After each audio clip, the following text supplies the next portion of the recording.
વિદ્યાર્થી મિત્રો, તમે બધા મજામાં હશો એવી આશા સાથે આપણે ધોરણ 12 અને વિષય સમાજશાસ્ત્ર અને એમાં ચેપ્ટર નંબર 1 ની શરૂઆત કરવા માટે જઈ રહ્યા છીએ. તો આ વિડીયોમાં આપણે ચેપ્ટર 1 ની પ્રસ્તાવનાને સમજવાનો પ્રયત્ન કરીશું. તો આવો આપણે શરૂ કરીએ.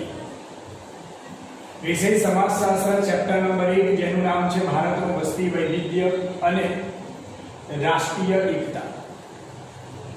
વિદ્યાર્થી મિત્રો, પહેલા તો આપણે ચેપ્ટરના નામથી સમજવાનો પ્રયત્ન કરીએ. કીધું છે કે ભારતનું વસ્તી વૈવિધ્ય એટલે કે ભારતની અંદર વસ્તીની દ્રષ્ટિએ વૈવિધ્ય એટલે કે વિવિધતા જોવા મળે છે. એટલે કે ભારત દેશની અંદર વસ્તી છે એ એક સમાન નથી, એક જેવી નથી. તો કે ભારતની વસ્તી છે, આ વસ્તીની અંદર અનેક ગણી વિવિધતા હોય તેવું આપણા દેશમાં જોવા મળી રહ્યું છે.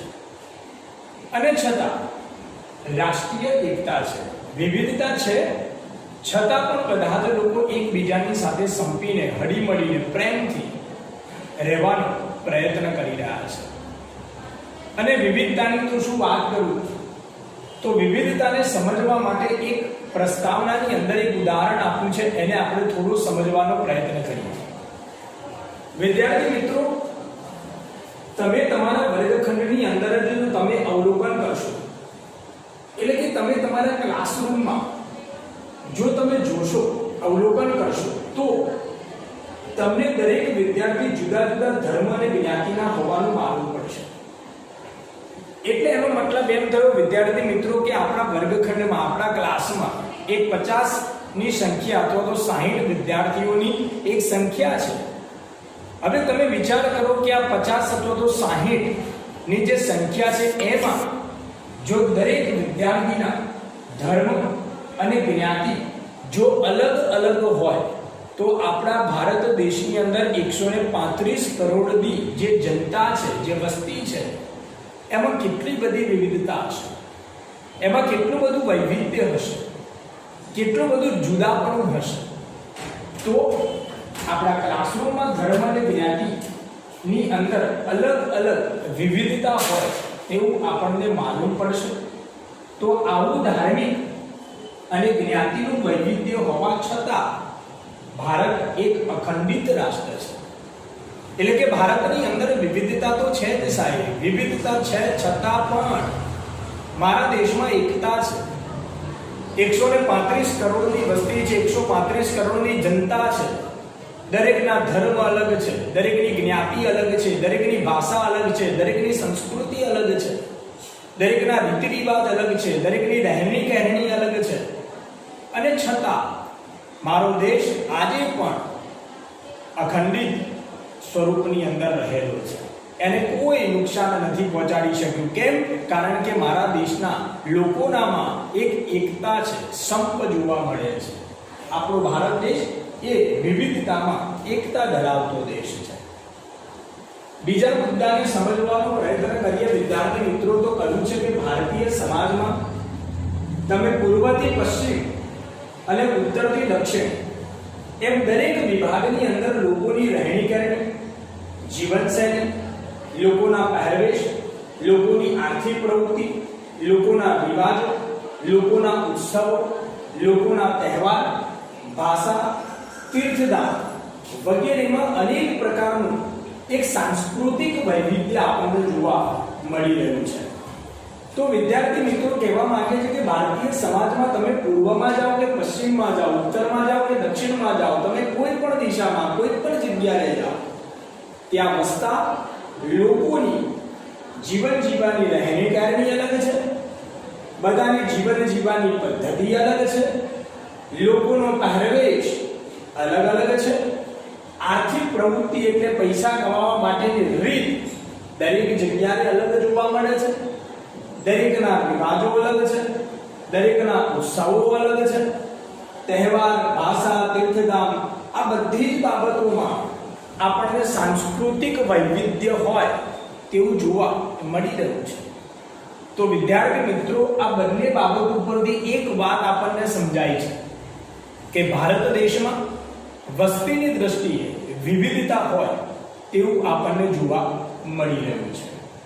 આ ઉપરાંત આપણે આ બધી બાબતોને આ પ્રકરણની અંદર સમજવાનો પ્રયત્ન કરીશું. એટલે કે આ ચેપ્ટરમાં આપણે સમજવાનો પ્રયત્ન કરીશું કે ભાઈ ભારત દેશમાં તમે પૂર્વમાં જાઓ, પશ્ચિમમાં જાઓ, ઉત્તરમાં જાઓ, દક્ષિણમાં જાઓ, કોઈ પણ ક્ષેત્રમાં તો ત્યાં વિવિધતા છે અને આ વિવિધતા છે તો પછી એને આપણે સમજવી છે. કઈ કઈ બાબતમાં વિવિધતા છે અને કયા કયા વિભાગ એવા છે કે જે ભારતની અંદર વિવિધતા બતાવે છે, તો એને આપણે સમજવાનો પ્રયત્ન આ પ્રકરણમાં એટલે કે આ ચેપ્ટરમાં આપણે કરવાના છે.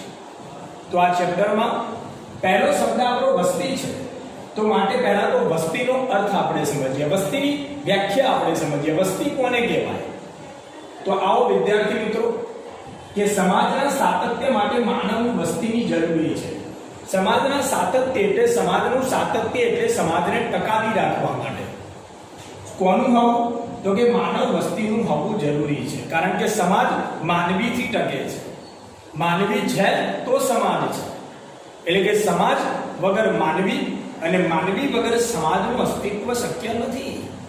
અને માટે જ કહ્યું છે કે સમાજનું સાતત્ય સમાજને ટકાવી રાખવું હોય તો એના માટે માનવ વસ્તી ખૂબ જ જરૂરી છે. તો માનવ વસ્તી કોને કહેશો? તો વ્યાખ્યા આપી છે કે સમાજમાં વ્યક્તિઓની સંખ્યા એટલે કે જનસંખ્યાને માનવ વસ્તી કહેવાય છે. એટલે કે વિદ્યાર્થી મિત્રો આપણા સમાજની અંદર જેટલા પણ વ્યક્તિઓ છે અને જેટલા વ્યક્તિઓની જે સંખ્યા છે એટલે કે જે જનસંખ્યા છે એને માનવની વસ્તી કહેવાય. આપણા ભારત દેશની અંદર જનસંખ્યાની વાત કરું તો અત્યારે 135 કરોડની આસપાસ આપણા ભારત દેશની જનસંખ્યા છે, માનવની વસ્તી છે. તો એ શું છે? તો કે બે વસ્તી છે. તો ફરીવાર બોલું છું વ્યાખ્યા કે આપણા સમાજની અંદર જેટલા પણ વ્યક્તિઓ છે એ વ્યક્તિઓની કુલ સંખ્યા એટલે કે જનસંખ્યા, જન એટલે માણસોની સંખ્યાને માનવ વસ્તી કહેવાય. તો ફરીવાર બોલું છું વિદ્યાર્થી મિત્રો કે આપણા ભારત દેશની અંદર 135 કરોડની જે જનતા હોય તો આ 135 કરોડની જે આપણી જનસંખ્યા છે એને આપણે શું કહીએ છીએ? માનવ વસ્તી તરીકે આપણે તેને ઓળખીએ છીએ અથવા તો વસ્તી તરીકે આપણે તેને ઓળખીએ છીએ. ત્યારબાદ આપણને સમજાવ્યું છે કે સમાજે પોતાનું અસ્તિત્વ અને સાતત્યને જો ટકાવી રાખવું હોય તો માટે વસ્તીની જાળવણી કરવી અનિવાર્ય છે. એટલે કે વિદ્યાર્થી મિત્રો કે જો સમાજે પોતાનું અસ્તિત્વ એટલે કે સમાજે જો ટકી રહેવું હોય, સમાજને અસ્તિત્વમાં રહેવું હોય, સમાજને લાંબા સમય સુધી જો ટકાવી રાખવું હોય તો એના માટે કોનું? તો કે વસ્તીની જાળવણી, વસ્તીને જાળવી રાખવી, વસ્તીને સાચવી રાખવી ખૂબ જ જરૂરી છે, મીન્સ કે અનિવાર્ય બાબત છે.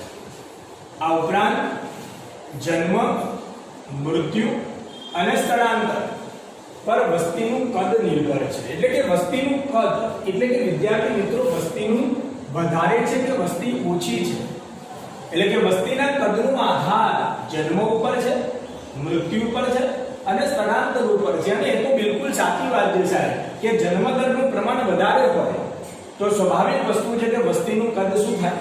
વધે છે. મૃત્યુ દરનું પ્રમાણ જો વધારે હોય એટલે કે લોકો વધારે મૃત્યુ પામતા હોય તો વસ્તીનું પ્રમાણ શું થઈ જાય છે? ઘટી જાય છે.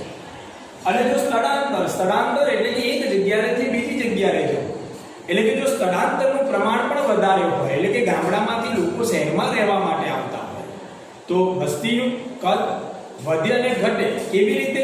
તો ગામડામાંથી જે વ્યક્તિ શહેરમાં આવ્યો તો શહેરમાં વસ્તીનું પ્રમાણ વધે છે, તો જ્યારે ગામડામાં વસ્તીનું પ્રમાણ ઓછું થતું જાય છે.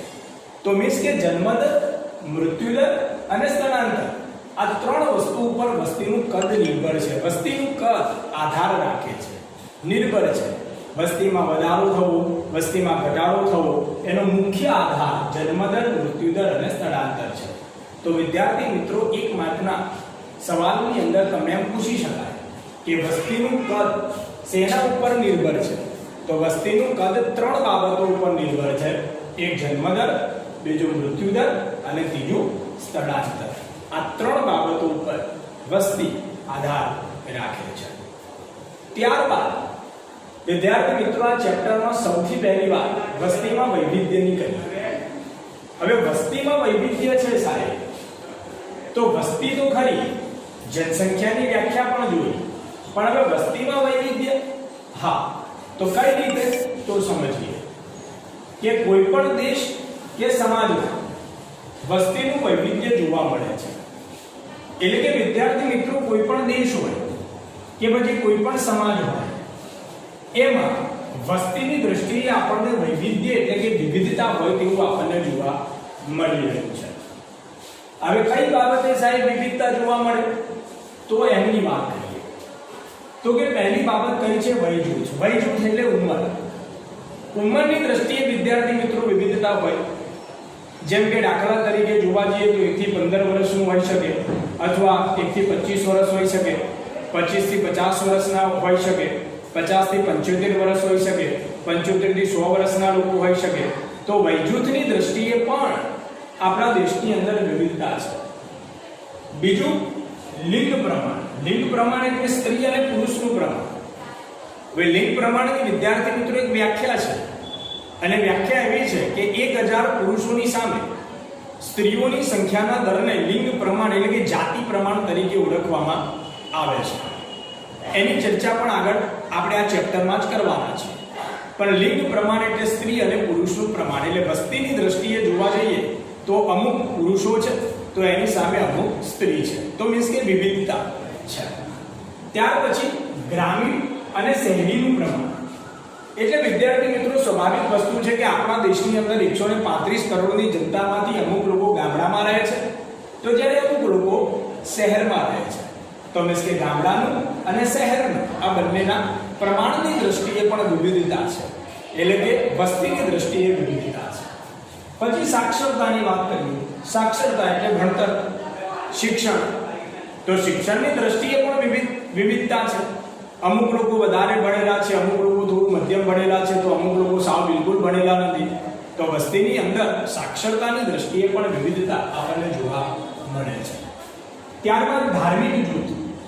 દરેક લોકોના ધર્મ એક સમાન નથી. ધર્મની દ્રષ્ટિએ પણ વિવિધતા છે. આપણા ભારત દેશની અંદર તો વિવિધ ધર્મ પાળનારા લોકો વસે છે. આમાં હિન્દુ ધર્મ છે, ઇસ્લામ ધર્મ છે, જૈન ધર્મ છે, શીખ ધર્મ છે, પારસી ધર્મ છે. આવા અલગ અલગ પ્રકારના અનેક ધર્મના લોકો આપણા ભારત દેશની અંદર વસે છે. તો એ ધર્મની દ્રષ્ટિએ, ધાર્મિક દ્રષ્ટિએ પણ આપણને વિવિધતા હોય તેવું જોવા મળે છે. ત્યારબાદ ભાષાકીય જૂથ. ભાષાકીય જૂથ એટલે ભાષાની દ્રષ્ટિએ વિવિધતા વિદ્યાર્થી મિત્રો. હવે ભાષાની દ્રષ્ટિએ પણ વિવિધતા છે. હવે આપણા ભારત દેશની અંદર વસતા તમામ લોકોની ભાષા પણ એક સમાન તો નથી. બધાની ભાષા, બધાની બોલી અલગ અલગ છે. અને આપણા ત્યાં તો વિદ્યાર્થી મિત્રો કહેવત છે ને કે 12 ગામે બોલી બદલાય. 12 નાના ગામડા જાય અને 13મું ગામડું આવે ત્યાં હંમેશા આપણા ભારત દેશની બોલી બદલાયેલી છે. ભાષાની દ્રષ્ટિએ, બોલીની દ્રષ્ટિએ પણ આપણા ભારત દેશની અંદર વિવિધતા આપણને જોવા મળે છે. આ ઉપરાંત જન્મનું પ્રમાણ અને મૃત્યુનું પ્રમાણ. જન્મ પ્રમાણ, મૃત્યુ પ્રમાણ. તો દરેક જગ્યાએ જન્મનું પ્રમાણ અને મૃત્યુનું પ્રમાણ પણ એક સમાન નથી.